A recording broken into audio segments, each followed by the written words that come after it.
To get under the skin of the insufferable Hawthorn triplets. I made a point of saying it loud and clear at the family dinner. So, have the three of you decided? Which one is going to be the lucky groom in this arranged marriage? They practically shoved each other away. Disgust written plainly on their handsome faces. I was about to randomly point and choose, when a little girl suddenly appeared at my side.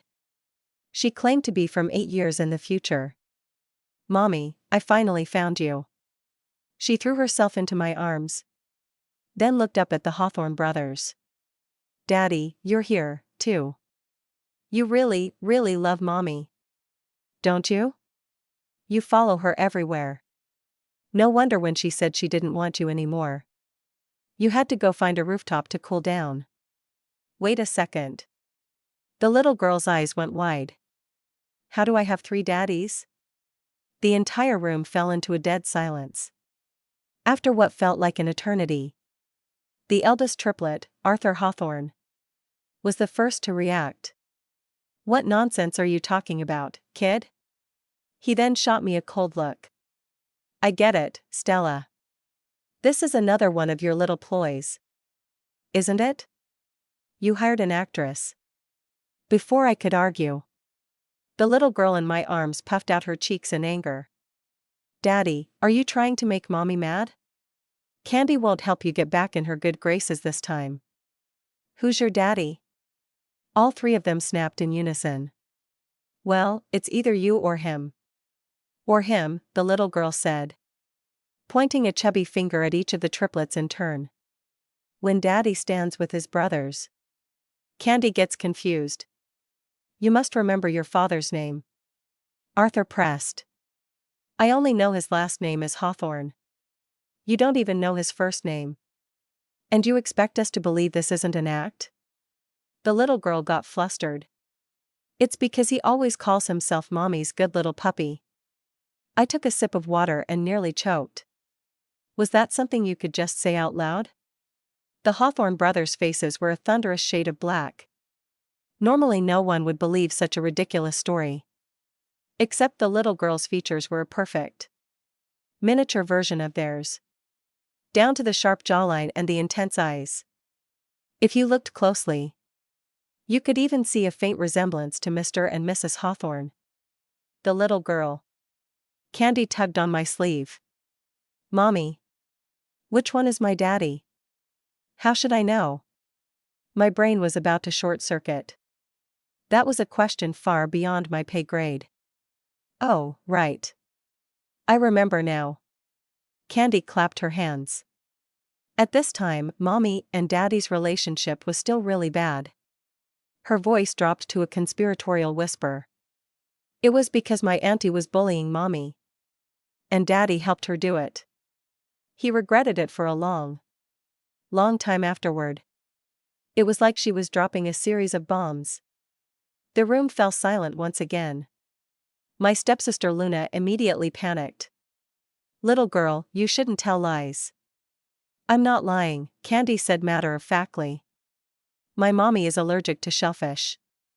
But you always sneak seafood sauce into her dipping bowl." As she spoke, I glanced down at the small bowl in front of me. The one Luna had just brought over. My father had even praised her for it. "Luna, even though you're not our biological daughter, you're more thoughtful than one. She's so kind, always helping her sister adjust. Stella, you should learn from her." Candy picked up the bowl and trotted over to my father. "Robert Shaw. Grandpa. You can taste it if you don't believe me."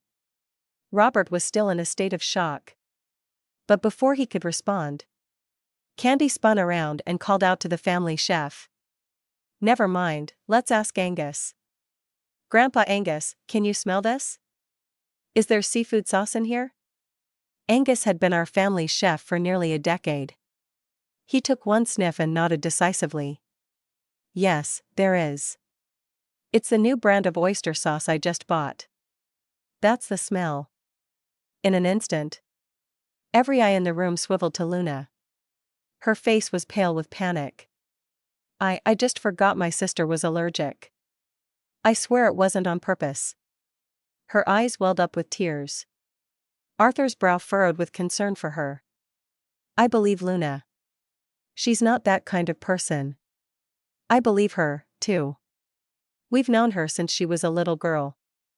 The second brother, Julian, chimed in. The youngest, Wyatt, followed suit. Are you all really going to believe some random kid who appeared out of nowhere? The three of them stood up, ready to escort the now sobbing Luna from the room. As he left, Wyatt shot me a look and drew a finger across his throat. Message was clear. If he found out this was a stunt I'd orchestrated, I would pay. But honestly, I was more curious than they were. Who is this kid?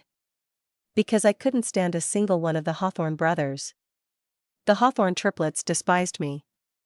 Because for the first 23 years of my life, I had lived on a ranch out west, surrounded by horses. I had only been found and brought back to my biological family 3 months ago. I still remembered the day I returned in front of everyone. Luna had asked me with a saccharine sweetness, "Sister, I've been in your place for so long. I hope you don't mind," I said.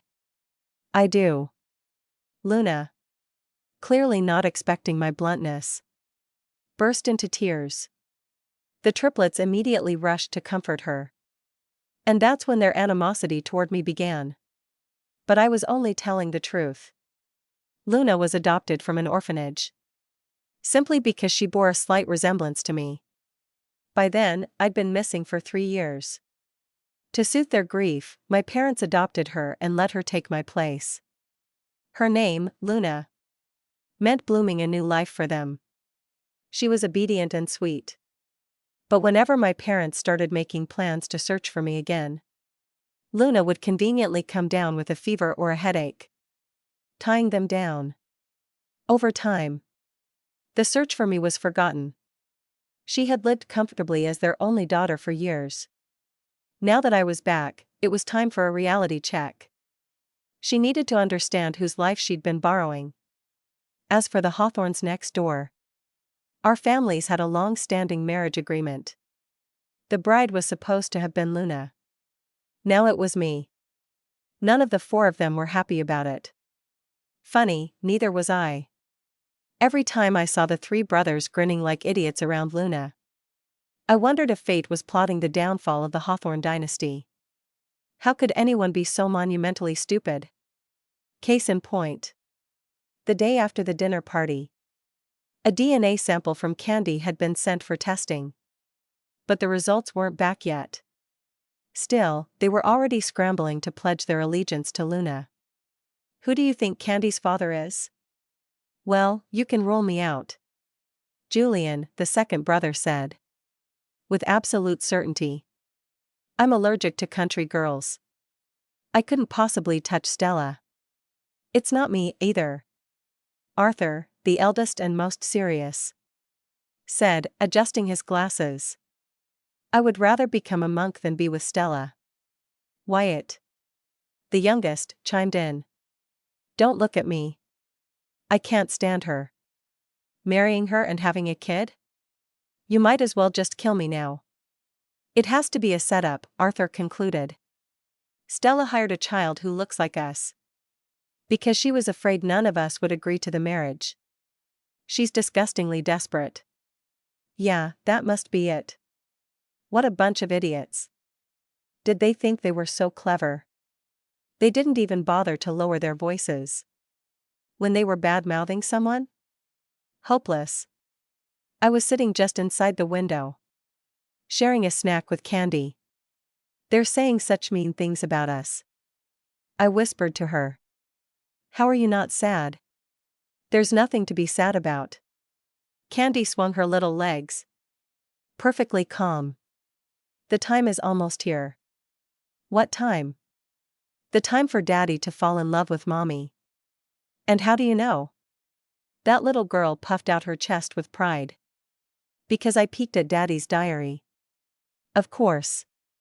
I was about to tell her that snooping in diaries was wrong, when Wyatt's voice cut through from outside. Anyway, I've had it with Stella. As soon as those test results come back, I'm going to make her pay. Sigh. Luna, who had been silent, let out a soft, delicate sigh. The three of them immediately swarmed her. What's wrong? Are you not feeling well, Luna? I was just thinking. Even if the child is an actress, you can't escape the arranged marriage. The brothers fell silent. Arthur was the first to speak. I won't agree to it. I'm going to marry you, Luna. Get lost. Luna wants to marry me, right? Wyatt shot back. What are you two talking about? It's obviously me, Julian interjected. Please don't fight, Luna said, cutting them off. My sister gets to choose first. It doesn't matter what any of you want. But Luna, are you really okay with that? She lowered her eyes, her voice thick with martyrdom. Stella is the real daughter of this family. I stole her place for all these years. It's only right that she gets to choose first. Wow. I had to admit. I loved her attitude, even if it was a complete act. The words were music to my ears. My little sister was being so magnanimous. It would be a shame to let her good intentions go to waste. I stood up and tapped on the window. Sorry to interrupt, Luna. But did you mean what you just said? Why? It glared at me. Were you eavesdropping? I was. What are you going to do about it? He, of course, could do nothing but glare. I turned back to Luna. You were serious just now, weren't you? Luna nodded. Of course. I feel terrible for taking your place. Your family. So now, whatever you want, sister. I'm willing to give it to you. That's wonderful. I pointed a finger at the three clueless brothers. They are all currently my potential fiancés. Until my marriage is settled. Please have some self-respect and stay away from them. Stella, are you crazy? Are you out of your mind? Luna's eyes widened in disbelief. But we grew up together. We're very close. Oh. So we were playing the innocent card. Two could play at that game. I was about to counter with my own brand of saccharine manipulation, when Candy spoke up from beside me. You just promised to let my mommy have whatever she wants. Were you lying to us? The little girl's eyes were wide and round, pure and innocent. She then turned to the three brothers. Daddy taught Candy that lying is bad. Right, Daddy? Who's your dad? Why? It finally snapped. He had the shortest views of the three. Stella, don't push it. I've been putting up with you for Luna's sake. But this is too much. Apologize to her right now. Or else. Wait. I remember now. Candy's eyes lit up. Daddy talks a lot. Is it you? Wyatt's face turned beet red. And he was rendered completely speechless. Just then, the butler came running out looking flustered. The DNA results are in the child. She is the young Mrs. daughter. And she is a Hawthorn. Every head snapped in his direction, waiting for him to continue. But the child's biological father is. The butler paused as if the words were difficult to say. All three of you are her biological father. The butler's words hung in the air like a thunderclap that refused to fade. All three of you are her biological father. For a moment, the world seemed to stop spinning. The autumn breeze that had been rustling through the Hawthorn estate's meticulously manicured gardens fell silent. Even the ornate grandfather clock in the corner ceased its ticking, or perhaps everyone was simply too stunned to hear it anymore. Arthur's hand, which had been adjusting his glasses in that characteristic gesture of his, froze midair. Julian's mouth opened and closed like a fish gasping for oxygen.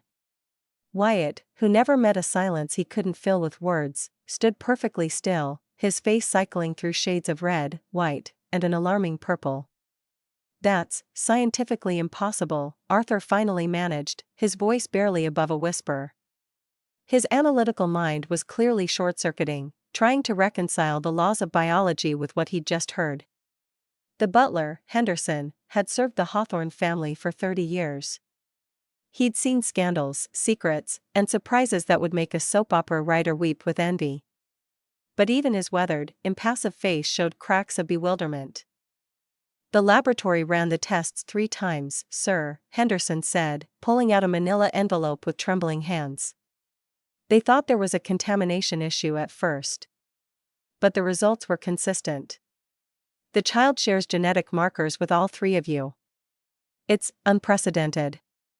I found myself sinking into the nearest chair, my legs suddenly unable to support my weight. Candy, bless her innocent heart, seemed entirely unbothered by the chaos she'd unleashed. She was humming a little tune, swinging her legs and examining a particularly interesting ladybug that had landed on her finger. "Mommy, can I keep this one?" she asked, as if the entire world wasn't currently imploding around us.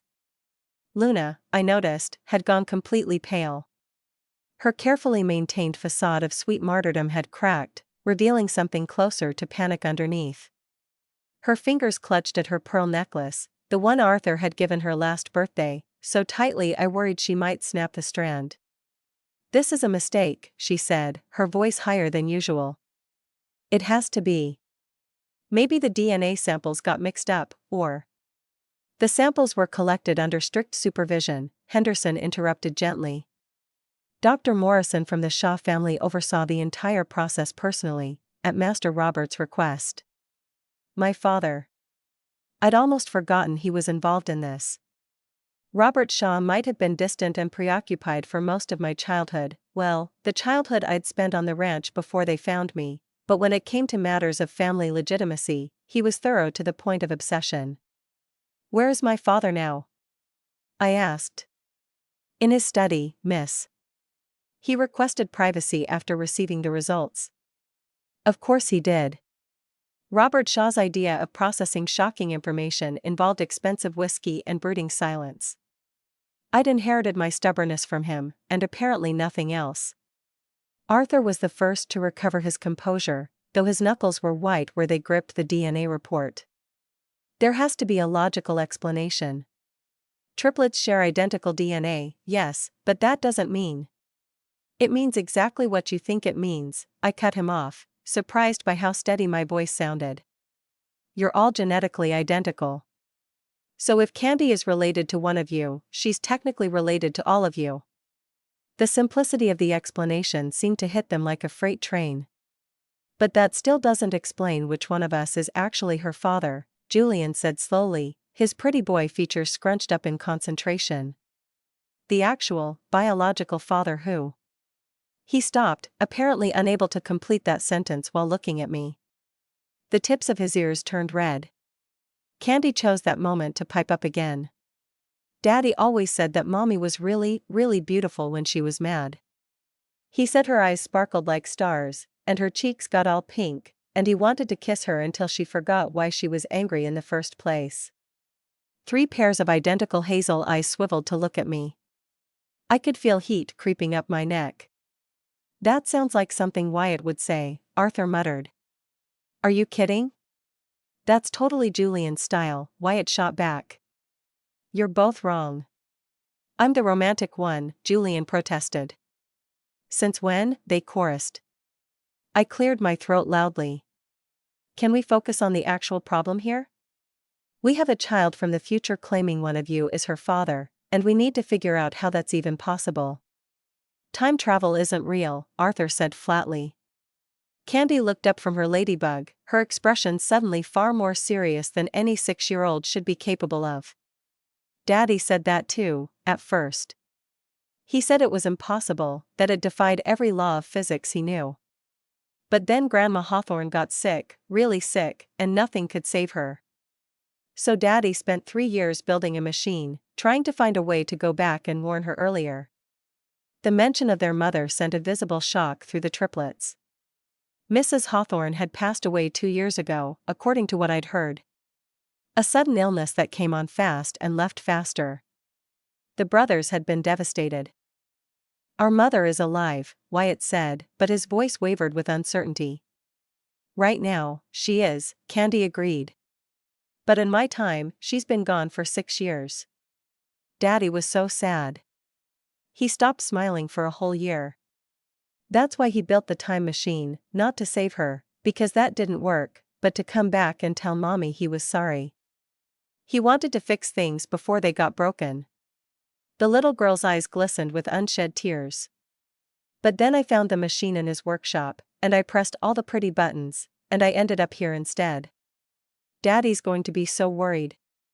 Something in my chest twisted painfully. I gathered Candy into my arms, feeling her small frame shake with quiet sobs. Whatever else was happening, whatever impossible situation we found ourselves in, this child was real. Her pain was real. "It's okay, sweetheart," I murmured, stroking her hair. "We'll figure this out." Over Candy's head, I caught Arthur's eye. For the first time since I'd known him, his expression wasn't cold or dismissive. There was something softer there, something almost vulnerable. "If what she's saying is true," he began carefully, "then one of us develops feelings for Stella. Real feelings. Enough to marry her, have a child with her, and then spend years trying to fix a mistake when she leaves. When she said she didn't want you anymore, you had to go find a rooftop to cool down," Julian quoted Candy's earlier words. "That doesn't sound like a minor disagreement." "It sounds like heartbreak," Wyatt said quietly. Luna made a small, strangled sound. All eyes turned to her. "This is absurd," she said, forcing a laugh that came out too sharp, too brittle. "You're all actually entertaining this fantasy? Some child shows up with a wild story, and you're ready to believe." "The DNA doesn't lie," Arthur interrupted, his tone leaving no room for argument. "Whatever else might be fabricated, that much is real. This child is connected to our family. To Stella's family. That makes her our responsibility." "Our responsibility?" Luna's voice rose. "Arthur, listen to yourself. Yesterday you said you'd rather become a monk than be with Stella, and now—" "Yesterday, I was an idiot," Arthur said simply. The admission hung in the air, shocking in its directness. Arthur Hawthorn didn't do apologies or self-reflection. He did cold logic and calculated decisions. This was new territory. Julian ran a hand through his perfectly styled hair, messing it up for probably the first time in years. "So what do we do now?" "We start by acknowledging some uncomfortable truths," I said, standing up with Candy still in my arms. The little girl had stopped crying and was watching the proceedings with interest. "First, whether you like it or not, I'm not going anywhere. I'm back with my biological family, and the marriage arrangement stands. Second, one of you is going to be my husband. The question is which one." "How do we even decide that?" Wyatt asked, looking genuinely lost. "Well," I set Candy down gently, "we could start by treating this like the adults we're supposed to be instead of children throwing tantrums." "Says the woman who's been antagonizing us since the moment she arrived," Julian muttered. "Says the man who've been making my life miserable because I dared to exist and disrupt your little fantasy with Luna," I shot back.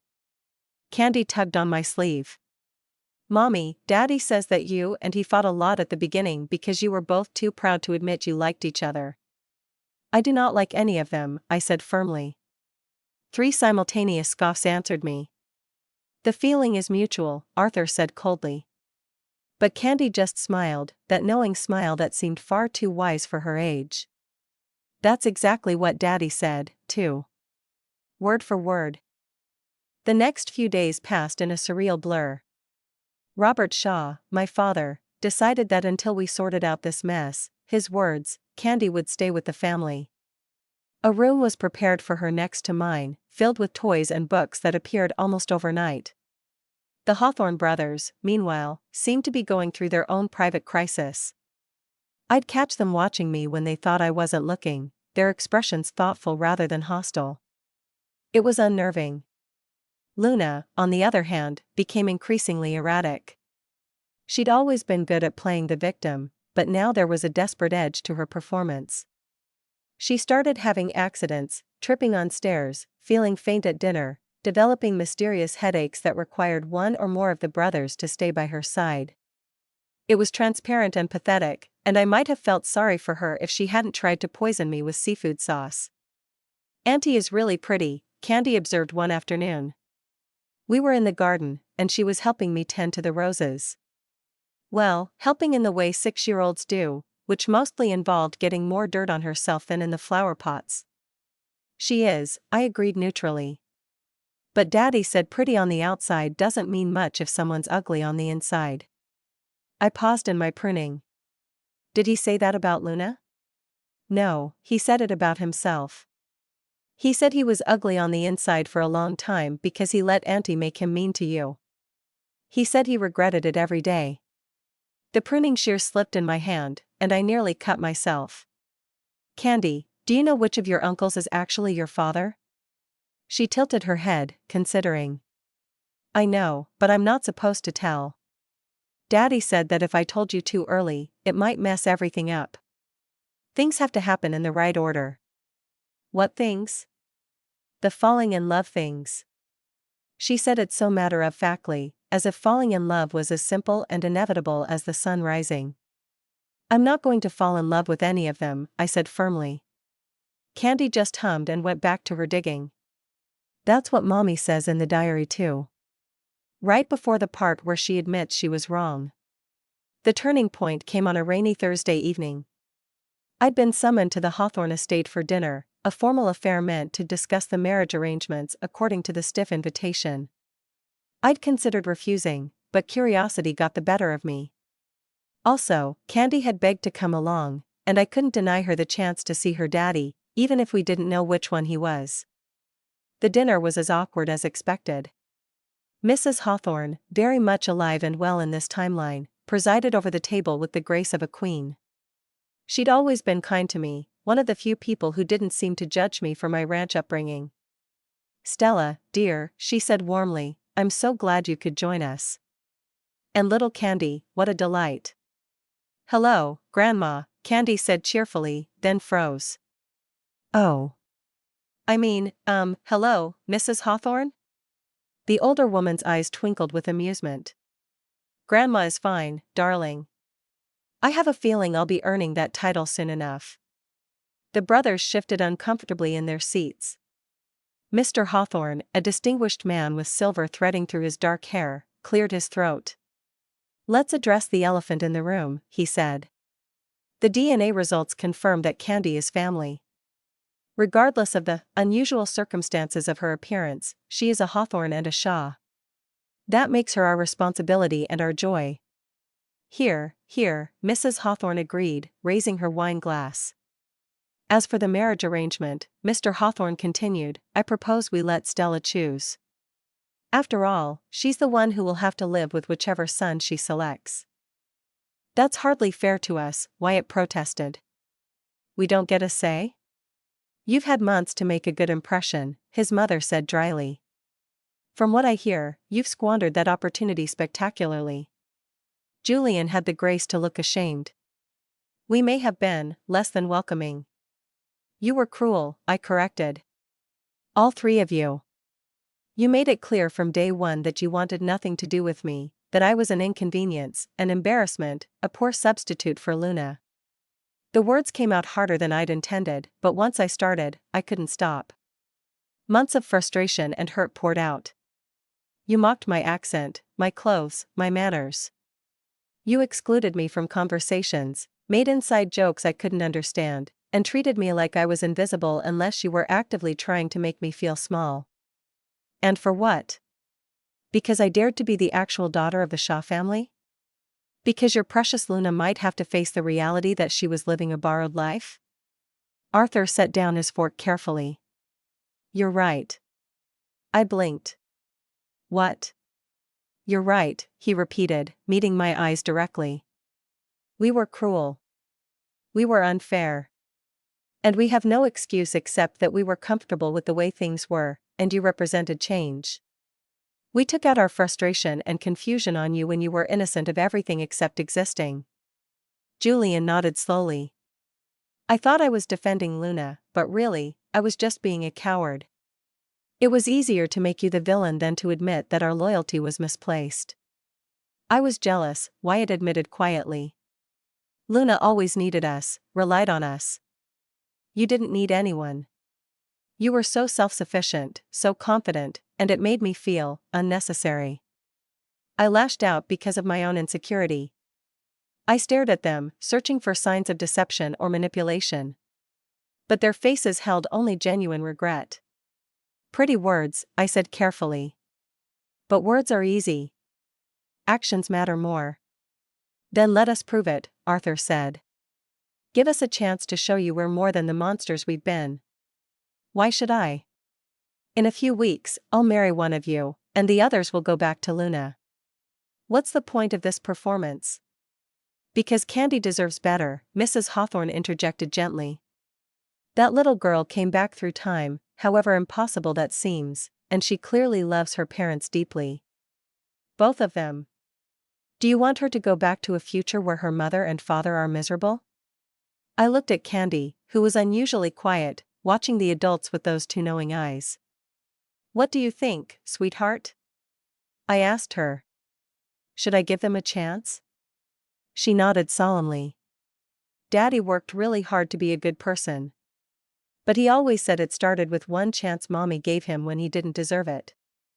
How could I argue with that? Fine, I said. 1 month. You have 1 month to prove you're not the insufferable, arrogant snobs I know you to be. And at the end of that month, I'll choose. And Luna? Julian asked carefully. Luna can do whatever Luna wants, I said. But she needs to understand that you three are off limits during this trial period. No running to her every time she has a headache. No dropping everything because she calls. If you're serious about proving yourselves to me, then act like it. The brothers exchanged glances, some silent communication passing between them. Finally, Arthur nodded. Agreed. The month that followed was unlike anything I'd experienced before. The Hawthorn brothers, it turned out, were formidable when they actually tried. Arthur revealed himself to be thoughtful and deeply intelligent. He started joining me for morning coffee, and we'd discuss everything from philosophy to politics. He listened when I talked, really listened, and challenged my ideas without dismissing them. I discovered he had a dry sense of humor that caught me off guard and made me laugh despite myself. Julian showed his creative side. He'd leave little sketches for me, drawings of the garden, of Candy playing, of moments he'd observed.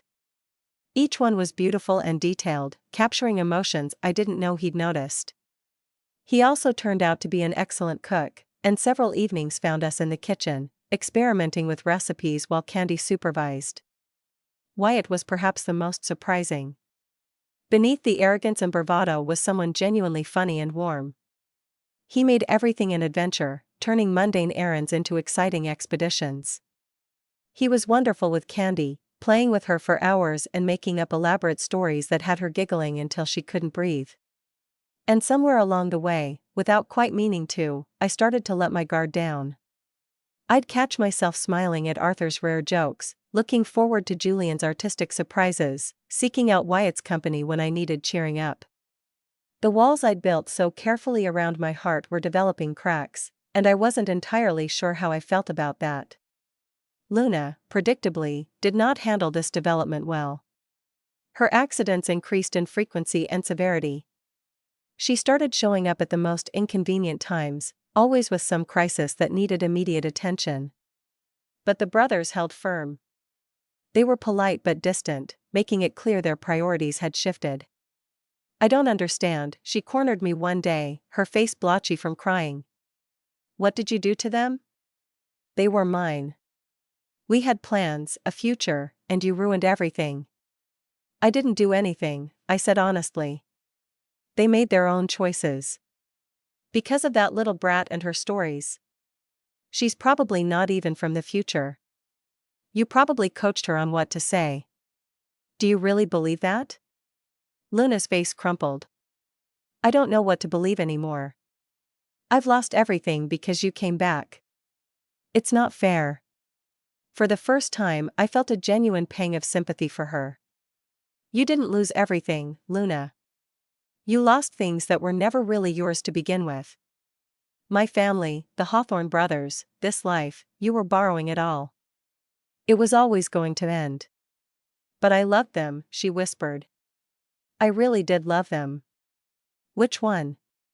I asked gently. She looked up, confused.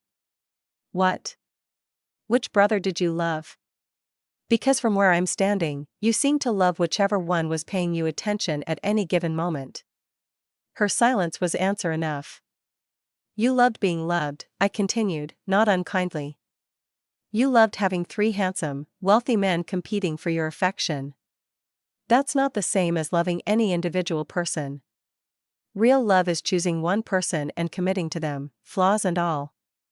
Luna wiped her eyes. And you've chosen? I don't know yet, I admitted. But when I do, it'll be real. The end of the month arrived too quickly. The Hawthorn family hosted a formal dinner to hear my decision. Even Candy seemed nervous, fidgeting with the hem of her dress. Mommy, she whispered as we prepared to leave for the estate, whatever you choose, I want you to know that I love you. And Daddy loves you too, so much. Even when things got hard between you, he never stopped loving you. I love you too, sweetheart, I said, kissing her forehead. And I promise, whatever I decide, I'll make sure you have a family that loves you. The dinner was elegant and tense. After the meal, Mr. Hawthorn invited everyone to the drawing room for the announcement.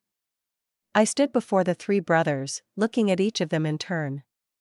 Arthur, with his quiet strength and brilliant mind. Julian, with his artistic soul and gentle heart. Wyatt, with his infectious joy and unwavering loyalty. A month ago, I would have said I couldn't stand any of you, I began. You represented everything I disliked, arrogance, privilege, and casual cruelty. But you've surprised me. You've shown me that people can grow, can change, can become better versions of themselves when they choose to. I took a deep breath. Arthur, you've taught me that intelligence and kindness aren't mutually exclusive. Julian, you've shown me that creativity comes from vulnerability. Wyatt, you've reminded me that joy is a choice we make, even in difficult circumstances. I'm grateful to all of you for this month. But? Arthur prompted, a small smile on his face. But I can't choose, I said. The room erupted in surprised murmurs. Luna, who had been watching from the corner, looked almost triumphant. I held up a hand for silence. I can't choose because I don't think I should. This arrangement, this marriage, it was made by our parents, for their benefit, not ours. And while I've come to care for all of you, I won't commit to a lifetime with someone just because of a contract signed before I was even part of this family. Mrs. Hawthorn smiled approvingly. Wise girl.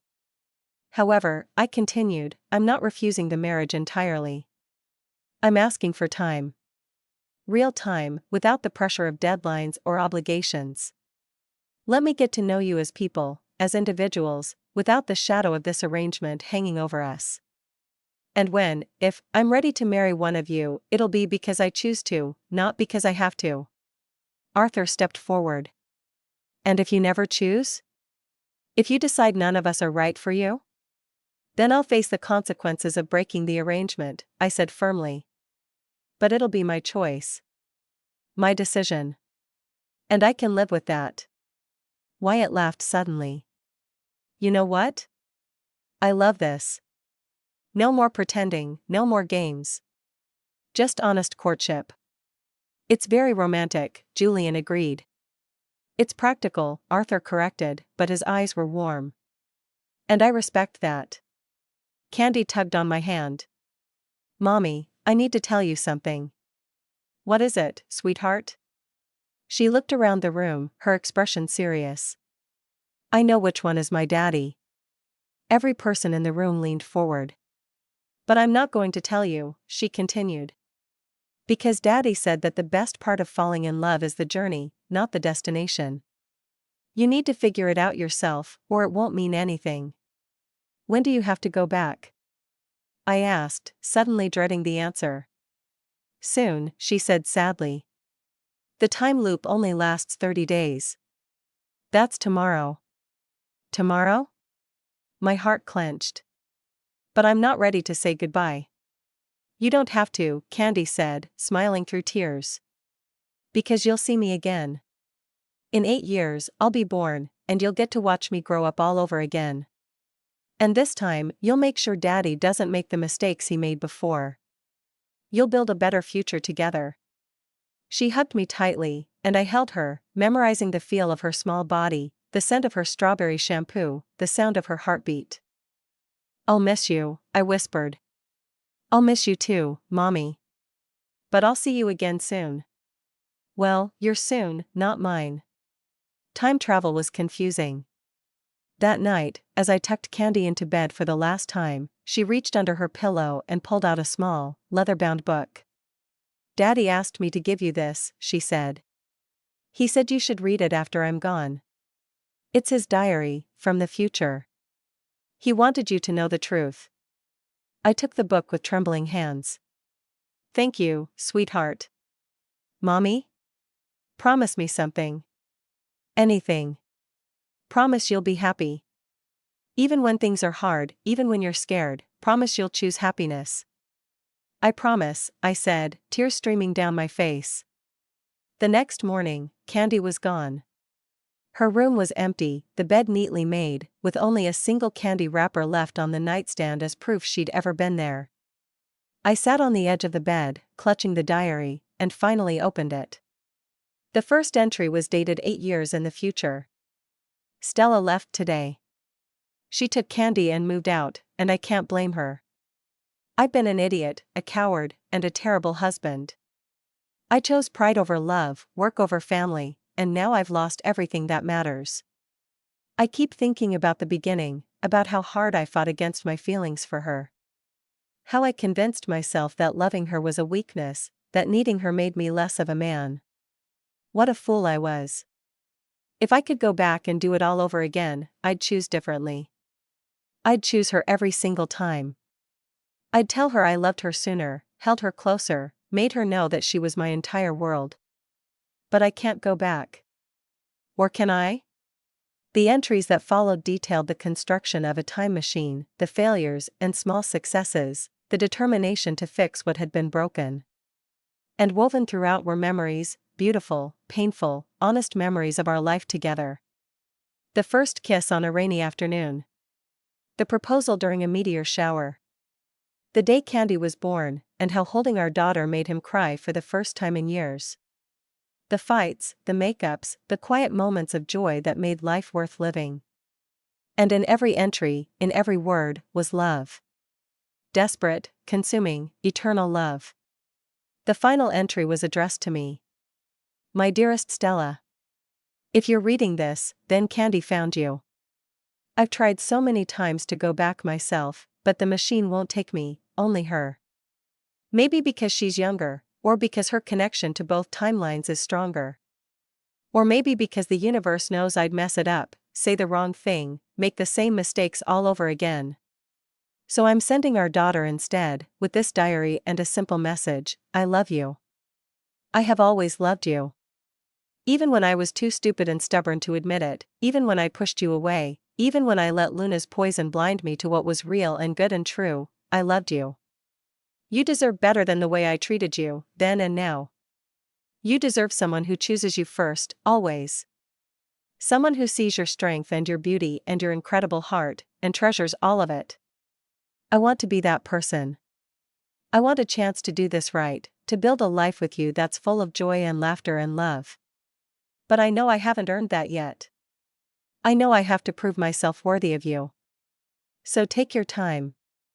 Get to know the man I'm trying to become.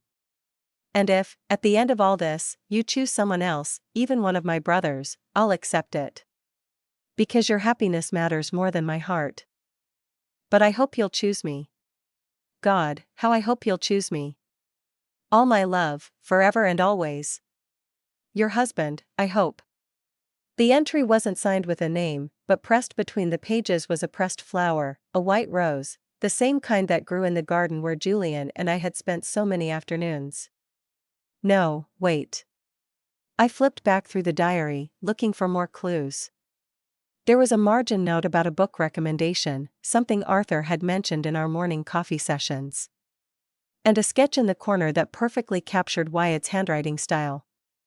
I looked through the diary again, more carefully this time. The handwriting changed subtly throughout, sometimes precise and neat, sometimes flowing and artistic, sometimes rushed and enthusiastic. It wasn't one person's diary at all. It was all three of them. My phone buzzed with a text. It was a group message from the Hawthorn brothers. Arthur, good morning, Stella. Coffee at the usual time? Julian, I'm making breakfast. Your favorite, blueberry pancakes. Wyatt, I found this amazing farmer's market. Come with me? 3 different invitations. 3 different personalities. 3 men who, despite sharing identical DNA, were entirely unique. And suddenly, I understood what Candy had been trying to tell me. It didn't matter which one was biologically her father, because in the future, all 3 of them had become her parents. They'd all loved her, raised her, been there for her. Just as all 3 of them had fallen in love with me. I thought about the past month, about how happy I'd been. How I'd felt myself blossoming under their attention, their care, their genuine affection. How I hadn't had to choose between Arthur's intelligence, Julian's creativity, and Wyatt's joy. I'd been able to experience all of it. What if I didn't have to choose? The idea was unconventional, perhaps even scandalous. But then again, so was a child from the future arriving with DNA that matched all 3 identical triplets. I grabbed my phone and typed a response. Me, coffee at 8, breakfast at 9, farmer's market at 10. See you all soon. Then I added, we need to talk about the future. Our future. All of us. The responses came quickly. Arthur, intriguing. I'm listening. Julian, I'll bring my sketch pad. I have a feeling this will be worth capturing. Wyatt, best day ever. I smiled, clutching the diary to my chest. Somewhere 8 years from now, our daughter was waiting to be born into a world where love wasn't limited by convention or expectation. A world where family could be defined by choice rather than tradition. And somewhere in this timeline, 3 men who had started as my antagonists were becoming my future. Luna could keep her fantasies about stolen lives and borrowed affection. I was done living in anyone's shadow, done accepting scraps of attention and half-hearted commitment. I wanted it all, the intellectual debates with Arthur, the artistic adventures with Julian, the joyful spontaneity with Wyatt. I wanted late-night conversations and early morning laughter. I wanted a family built on honesty and respect and genuine love. And if society had a problem with that?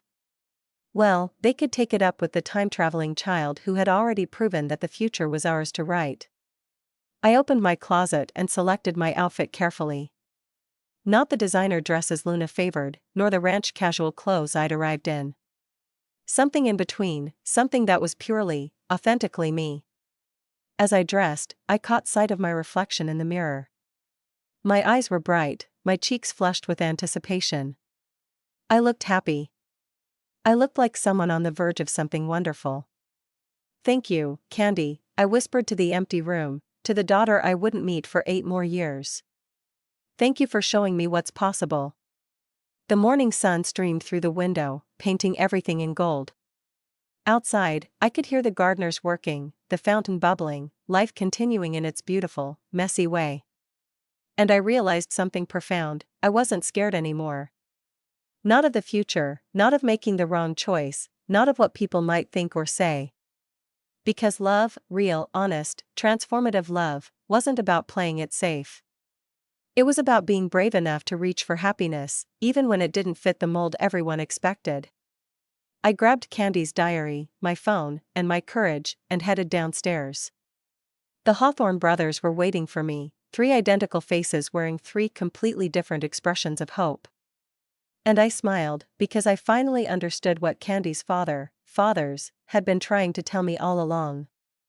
The best stories don't follow the rules. They write their own. 8 years later. The nursery was painted in soft yellows and greens, with hand-painted murals of gardens and stars covering the walls. Julian had spent weeks on them, perfecting every detail. Arthur sat in the rocking chair, reading aloud from a book of children's poetry, his voice soft and steady. Wyatt was on the floor, assembling what appeared to be the most complicated baby mobile ever designed, muttering good-naturedly about unnecessary engineering challenges. And I was in the bed, exhausted and elated, holding our daughter for the first time. She had their eyes, all of them, somehow managing to capture that distinctive Hawthorn hazel. She had my nose, my chin, and what looked like Arthur's serious expression, though she was only an hour old. "Hello, Candy," I whispered, and she blinked up at me with perfect awareness. "You know," Wyatt said, abandoning the mobile to come stand beside the bed, "we could call her something else. Catherine, maybe. Or Candace, if we want to keep the nickname." "No," I said firmly. "She's Candy. She's always been Candy." Arthur and Julian exchanged glances. They'd heard the story, about the little girl from the future, about the diary, about the choice that wasn't really a choice at all. But experiencing it, seeing their daughter's face and recognizing the child who had appeared in their lives 8 years ago, was different. "She's perfect," Julian said, his artist's eyes already memorizing every detail for the sketch he'd inevitably create. "She's ours," Arthur corrected gently. "She's loved," I said, and that was the truest thing of all. Outside, the sun was setting over the Hawthorn estate, painting the sky in shades of pink and gold. In a few years, this little girl would find a time machine in her father's workshop. She'd press all the pretty buttons and end up 8 years in the past, where she'd bring together a family that defied all conventional logic. But that was a story for another day. For now, we were just a family, unusual, unconventional, and utterly complete. And somewhere in the future, a man who was also 3 men was waiting for his daughter to come home, knowing that when she did, she'd bring news that everything had worked out exactly as it was meant to. Because love, it turned out, wasn't bound by time or logic or the rules society tried to impose. And that was enough.